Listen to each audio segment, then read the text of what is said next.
began to be ruler over Pharaoh's house and everything that Pharaoh owned. And it turned out that there was coming, because of the dream that Pharaoh had, Joseph interpreted that dream. The dream was that there was going to be famine in the land for 7 years.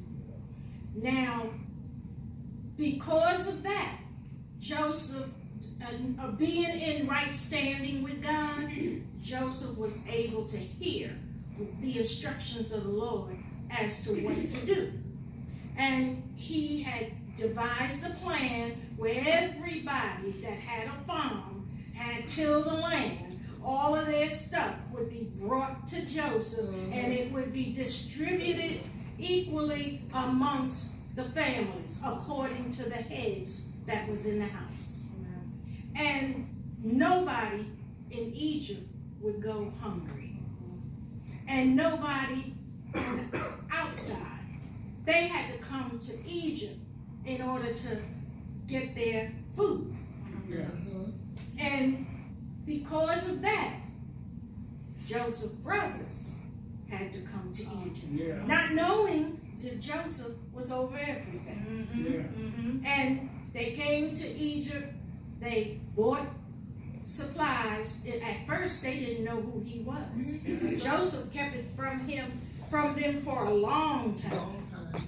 And then when he decided to open up, reading the Word of God, I detected Joseph still had a little ill feelings towards his brothers because of what he did, what they did to him.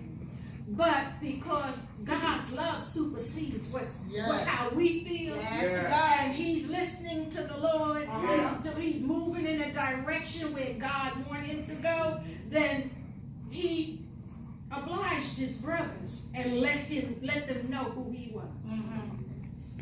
And they wondered, how is it that you were able to do all of this for us?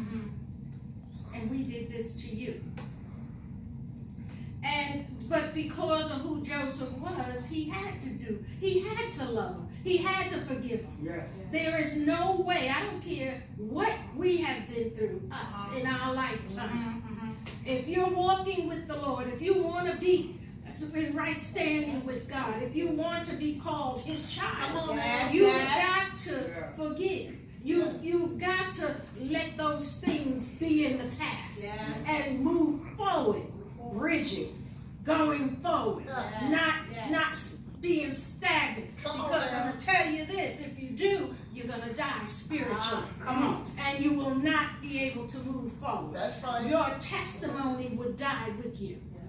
And you wouldn't be a blessing to no one. So Joseph obliged his brothers, made sure they had food, and then said, is my father well?